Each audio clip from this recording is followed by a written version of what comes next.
Le silence qui régnait dans la salle d'audience numéro 4 était dense, presque palpable, comme le brouillard qui enveloppait la ville en ce froid matin de novembre, annonçant l'orage qui allait éclater sous les hauts plafonds voûtés en acajou sombre. Elias Thorne se tenait au centre de la pièce, les mains menottées dans le dos, le regard fixé sur un point indéterminé de l'emblème national accroché derrière le banc du juge, affichant un calme inhabituel qui troublait les membres les plus observateurs du tribunal. Sa silhouette imposante et athlétique, vêtue d'un costume gris qui ne parvenait pas à dissimuler la puissance redoutable de ses muscles, contrastait fortement avec l'atmosphère sclérosée de corruption et de décadence bureaucratique qui imprégnait les lieux. Où la justice était souvent une marchandise vendue aux plus offrants dans les couloirs dérobés. Personne dans cette salle, hormis Elias lui-même, ne connaissait la véritable étendue de sa force intérieure, une force forgée dans les opérations les plus sombres et les plus dangereuses qu'un être humain puisse endurer au service de sa nation. L'inspecteur Julian Vargo, un homme dont l'arrogance n'avait d'égal que son passé de brutalité policière, dissimulé par ses relations politiques, tournait autour d'Elias comme un prédateur jouant avec une proie qu'il jugeait vaincue et sans espoir. Vargo serra sa ceinture, le cuir et le métal de son arme de service cliquetant, savourant l'écho de ses bottes militaires sur le sol de marbre poli, tout en souriant avec dédain à l'Afro-Américain qui se tenait devant lui.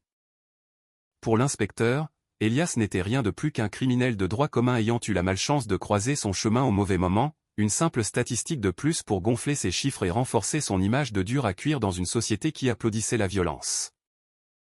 Ce sentiment d'impunité enivrait Vargo, brouillant son jugement et l'aveuglant aux signes subtils de danger émanant de la posture décontractée de son adversaire, une erreur d'appréciation qu'il allait bientôt payer d'un prix qu'il n'aurait jamais pu imaginer, même dans ses pires cauchemars.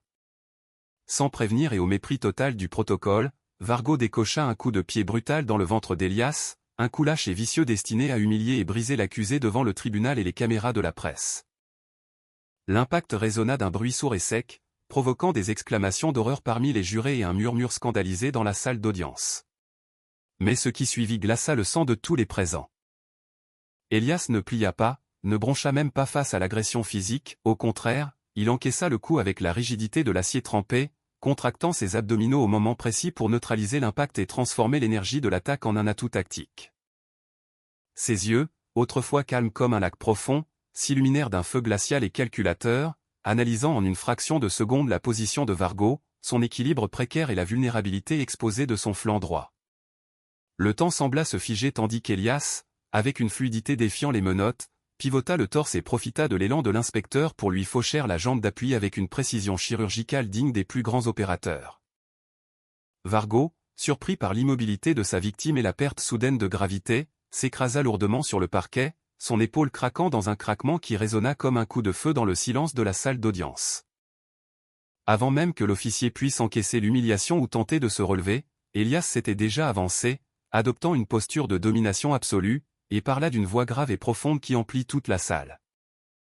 Il déclara que l'agression était non seulement illégale, mais une erreur fatale, révélant à cet instant qu'il n'était pas un simple civil, mais un ancien lieutenant-commandant des SEALS, décoré de titres que Vargo ne pouvait même pas déchiffrer sans une habilitation de sécurité de haut niveau. Le juge, un homme âgé au visage sévère, témoin de trop de corruption durant sa carrière, frappa violemment son marteau pour tenter de rétablir l'ordre, mais le récit de Vargo était déjà irrémédiablement compromis.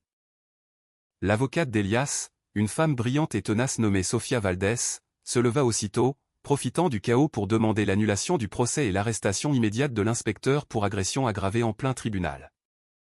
Sofia avait soupçonné dès le début que son client dissimulait quelque chose ou une compétence et un passé absent des dossiers de police falsifiés et elle y voyait désormais l'occasion de mettre au jour un véritable cloaque de corruption qui s'étendait jusqu'aux plus hautes sphères du pouvoir local.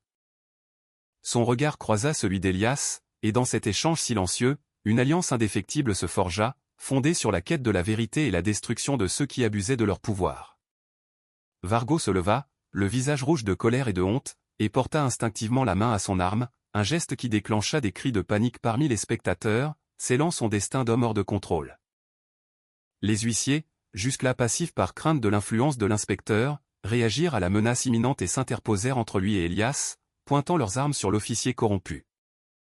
Elias ne bougea pas, conservant ce calme étrange qui désarmait psychologiquement ses ennemis, sachant que le moindre mouvement brusque de sa part donnerait à Vargo un prétexte pour tirer. Il avait déjà imaginé 3 scénarios pour désarmer l'inspecteur si les huissiers échouaient, calculant les trajectoires et les temps de réaction avec la froide précision d'une machine de guerre implacable, même s'il préférait que la justice détruise lentement Vargo.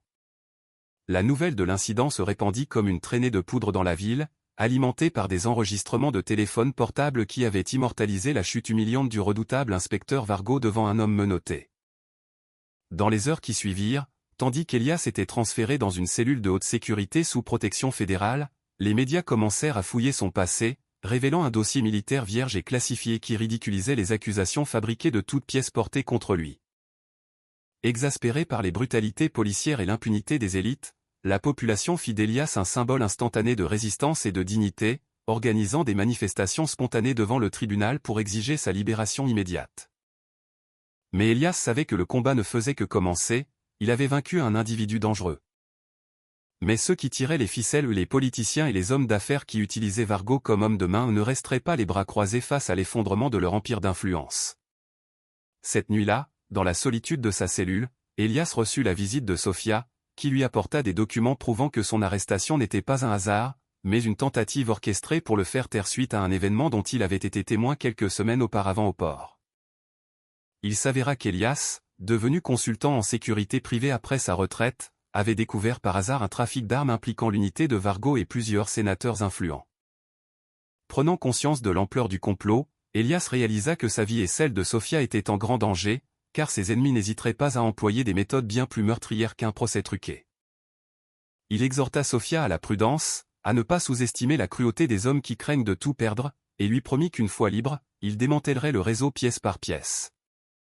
Le lendemain matin, sous la pression de l'opinion publique et face aux preuves irréfutables de l'agression de Vargo, le parquet abandonna les charges contre Elias et ordonna une enquête interne sur la conduite de l'inspecteur et de son unité. Sortant du tribunal, désormais libre, Elias fut accueilli par une foule enthousiaste de journalistes et de citoyens, mais son attention était rivée sur une voiture noire garée au loin, où Vargo le fixait d'un regard d'une haine meurtrière. Elias soutint le regard de l'inspecteur, lui adressant un message clair et silencieux, la guerre était déclarée, et cette fois, ni menottes ni protocole ne le retiendraient. Il savait que Vargo tenterait de le tuer cette nuit-là, poussé par son ego blessé et le désespoir de voir son monde s'écrouler, et Elias était plus que prêt à l'affronter sur son propre terrain. L'affrontement final ne tarda pas, se matérialisant par une embuscade nocturne sur les quais industriels. La pluie et les ombres offraient le cadre idéal pour un règlement de compte, loin des regards indiscrets. Vargo avait rassemblé un groupe d'officiers, loyaux et corrompus, des hommes lourdement armés qui encerclèrent l'entrepôt où Elias s'était réfugié, persuadés de leur supériorité numérique et de leur puissance de feu. Cependant, ils ne comprirent pas qu'Elias n'était pas piégé avec eux, c'étaient eux qui étaient piégés avec lui dans un environnement qu'il avait méticuleusement préparé, transformant l'entrepôt en un labyrinthe de pièges et d'angles morts. Un à un, les hommes de Vargo tombèrent dans l'obscurité, neutralisés par un fantôme qui se déplaçait avec une vitesse et un silence terrifiants, utilisant l'environnement et leurs propres armes contre eux. La peur commença à s'insinuer dans l'esprit de Vargo tandis qu'il entendait les cris étouffés de ses subordonnés et voyait ses forces fondre comme neige au soleil sans même avoir tiré un seul coup efficace. Finalement, acculé dans le bureau principal de l'entrepôt, Vargo se retrouva face à face avec Elias, qui émergea des ténèbres indemnes, la respiration calme et le regard fixé sur l'âme corrompue de l'inspecteur. Vargo, tremblant pour la première fois depuis des années, leva son arme, mais Elias fut plus rapide, le désarmant d'un mouvement fluide et brutal qui lui brisa le poignet et le fit tomber à genoux, une reconstitution poétique de leur première confrontation au tribunal. Cette fois, cependant, il n'y avait ni juge ni caméra, seulement deux hommes face à face, chacun défendant ses choix, l'un guidé par l'avidité et l'orgueil, l'autre par un code d'honneur inflexible. Elias s'accroupit devant l'inspecteur vaincu, dont l'arrogance s'était évaporée, ne laissant place qu'à la dépouille d'un homme terrifié implorant sa grâce, offrant nom et coordonnées bancaires en échange de sa clémence. Elias le regarda avec mépris, non pour sa faiblesse, mais pour son manque de conviction, et au lieu de le tuer, il décida de lui infliger le châtiment qu'il redoutait le plus, la justice véritable et la révélation au grand jour de ses crimes. Il laissa Vargo ligoté et bâillonné, avec toutes les preuves du trafic d'armes qu'il avait rassemblées dans l'entrepôt, et appela Sofia pour alerter les autorités fédérales et la presse. À leur arrivée, les policiers trouvèrent Vargo brisé, non pas physiquement, mais moralement, sachant qu'il passerait le reste de ses jours en cellule, méprisé par ceux-là même qu'il avait jadis craint. Des mois plus tard, la ville respirait un air différent, plus pur, après la purge massive des fonctionnaires corrompus qui suivit la chute de Vargo et les révélations de l'enquête d'Elias et Sophia. Elias, désormais innocenté et respecté, se promenait avec Sophia dans le parc central, observant les feuilles d'automne tomber doucement sur le chemin, symbolisant le cycle du renouveau et du changement. Cette expérience les avait profondément liés, forgeant un lien qui dépassait l'amitié ou la gratitude, un lien né dans l'adversité et renforcé par une confiance mutuelle. Bien qu'il sût que le mal ne disparaissait jamais vraiment et qu'il y aurait toujours des hommes comme Vargo, avides de pouvoir, Elias ressentit une paix intérieure qu'il n'avait pas connue depuis des années, sachant qu'il avait la force et le courage de les affronter.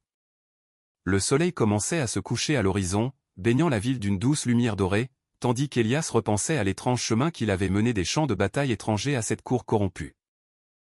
Il avait appris que le véritable pouvoir ne résidait pas dans la capacité d'infliger la violence, mais dans la force morale de la supporter et la sagesse de savoir quand riposter avec la vérité comme arme principale. Sophia prit doucement sa main, le tirant de ses pensées, et lui sourit d'un sourire chaleureux qui promettait un avenir plein de promesses, loin des ombres du passé. Ensemble, ils s'éloignèrent vers la lumière, deux gardiens silencieux dans un monde qui, bien qu'imparfait, était un peu plus juste parce qu'un homme avait choisi de ne pas se soumettre à la tyrannie et avait riposté au moment où personne ne s'y attendait.